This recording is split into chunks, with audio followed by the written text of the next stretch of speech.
भगवान। आजकल ज्योतिष के विद्वान लोगों के द्वारा अक्सर देखा जाता है कि आम जनों को काल सर्प योग के नाम पर उन्हें भयाक्रांत कर दिया जाता है। वस्तुतः काल सर्प योग से डरने की जरूरत नहीं होता है, लेकिन हमारे अधकचरे विद्वान इसे इतना भयावह बना देते हैं कि बिना ग्रह का ग्रह सवार हो जाता है। इतना ही नहीं, उन्हें त्र्यंबकेश्वर नासिक जाना पड़ता है। रास्ता की खर्च और वहां पहुंचकर वहां के पंडितों को दान दक्षिणा देकर जो लुटा देते हैं वह बड़ा ही घातक सिद्ध होता है। वस्तुतः यह कुछ दिनों से ऐसा बढ़ गया है। राहु और केतु के बीच में सभी ग्रह जब उपस्थित होते हैं तो उन्हें काल सर्प योग कहते हैं। काल और सर्प यह दो शब्द बड़ा ही घातक नजर आता है। इसके विषय में कोई मूल ग्रंथ में कहीं भी कोई उल्लेख नहीं प्राप्त होता है। किसी ऋषियों के द्वारा इसका कोई उल्लेखनीय प्रमाण नहीं है। ज्योतिष के भृगु, भार्गव, नारद, गर्ग, पराशर इत्यादि ने जहाँ जो कुछ भी कहा है उसमें काल सर्प योग का कोई चरित्र चित्रण नहीं किया गया है। इतना सत्य है कि राहु और केतु के बीच में सातों ग्रह होने से यह जिस हिस्सा में होता है, जहां पर भी होता है, 12 भाव है तो 12 भाव के बीच कहीं न कहीं मध्य में पड़ेगा। इससे उसके जीवन में काफी कठिनाई अनुभव होता है, संघर्ष करवाता है और संघर्ष के दौरान ही उसे विशेष उन्नति भी मिलता है। कर्म क्षेत्र में एक विशेष पहचान भी बनता है। राहु केतु वास्तव में अंधकार रूपी सर्प मान लिया जाए, लेकिन काल का अर्थ मृत्यु नहीं, समय होता है। फिर काल सर्प अर्थात खतरा कहाँ शब्द आता है, उसे बना दिया जाता है। यह जो प्रायः दक्षिण भारत के नासिक साइड में जो विद्वान लोग हैं उन्हीं के द्वारा प्रचारित है। जितने पॉकेट बुक्स हैं या छोटा छोटा किताब जो रोड पर बिकता है, उस किताब में इसकी विवरण मिलता है। पत्रिका में मिलता है, जो पत्रिका भी दक्षिण के ही तरफ से छप के आता है। कुछ दिल्ली के साइड से भी इसका प्रचार प्रसार हो गया है। अब तो धीरे धीरे अधिक से अधिक विद्वान लोग इसको ऐसा बना दिया है जिससे कि आम जनों को जीना हराम कर दिया है। पितृदोष और काल सर्प योग यह दोनों ही बहुत ही दुखद स्थिति में ला दिया है। और काल सर्प योग से जहाँ पर डरने की आवश्यकता नहीं है, वहाँ पर डरा डरा कर धन लूटा जाता है, जो सरासर अन्याय है। यहाँ पर देखा जाए तो प्रधानमंत्री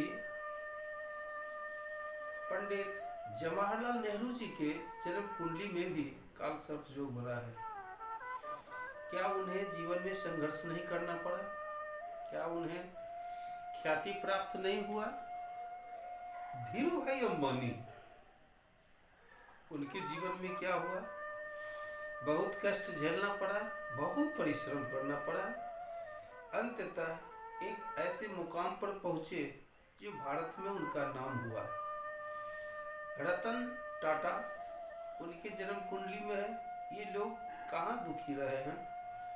काल सर्पयोग के कारण इन लोगों को विनष्ट हो जाना चाहिए। जो लोग ज्योतिषी लोग इसके विषय में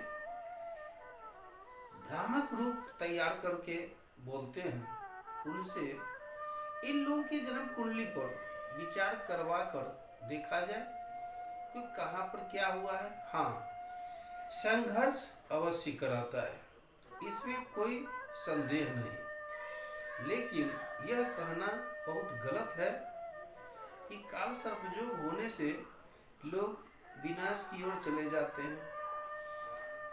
काल का अर्थ मृत्यु नहीं, समय जानना चाहिए।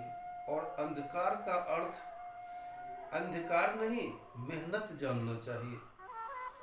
जो मेहनत करेगा, परिश्रम करेगा, जो अंधकार में कुछ तलाश करेगा, उसे ही प्रकाश मिलेगा, उसे ही धन मिलेगा, उसे ही नाम मिलेगा।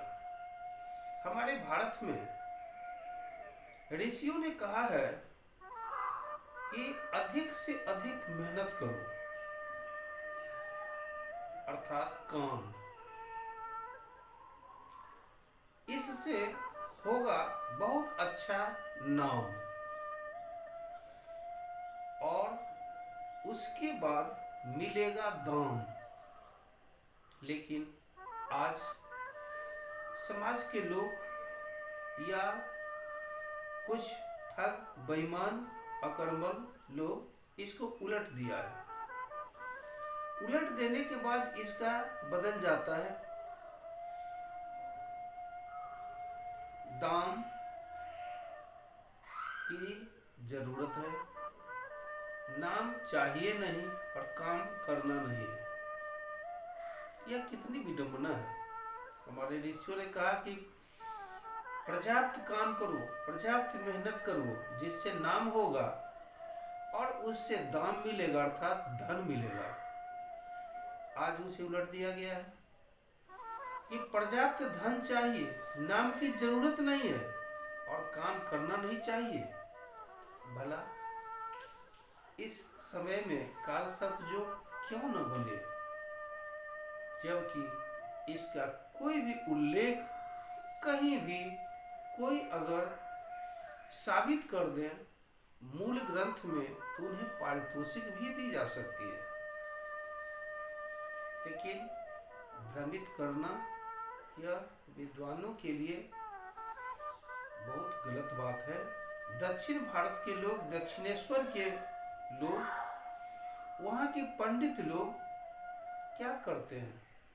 वहाँ जाकर जैसे मंदिर में देखते होंगे कि छाग बलि का क्या दशा होता है। छाग को लाया जाता है, मंत्र पढ़ाया जाता है और आगे बढ़ा दिया जाता है, उसको काट के गिरा दिया जाता है। पुनः लाया जाता है, मंत्र पढ़ाया जाता है, काट के गिरा दिया जाता है। पुनः मंदिर में छाग को लाया जाता है, मंत्र पढ़ाया जाता है, काट के गिरा दिया जाता है।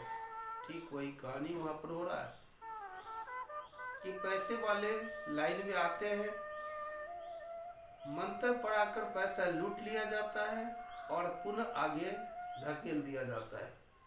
यही काल सर्पयोग है और काल सर्पयोग का शांति है।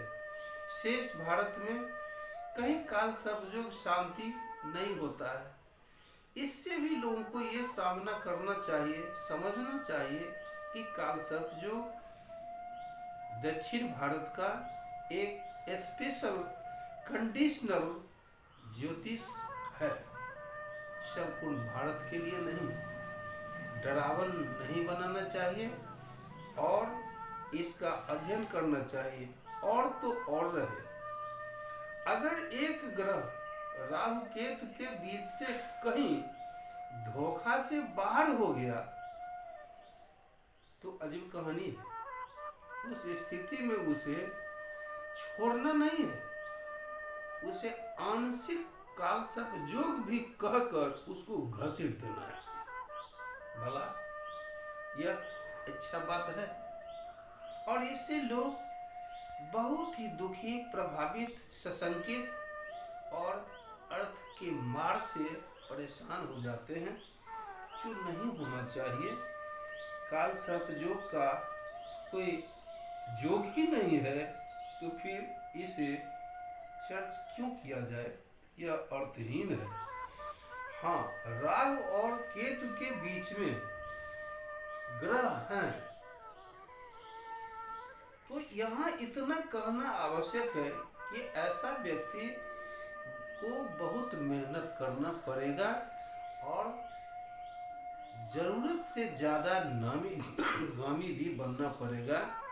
और ऐसा होता है, यही सच है। इसमें कोई दोष नहीं मानना चाहिए और काल सर्प योग से डरना नहीं चाहिए। डराने का काम जिनका है, उनसे डरना नहीं चाहिए। ऐसा अनुभव में भी देखा गया है और प्रामाणिक ग्रंथ में उल्लेख नहीं है, इसलिए इसे मानना भी नहीं चाहिए। शुभ मस्तु।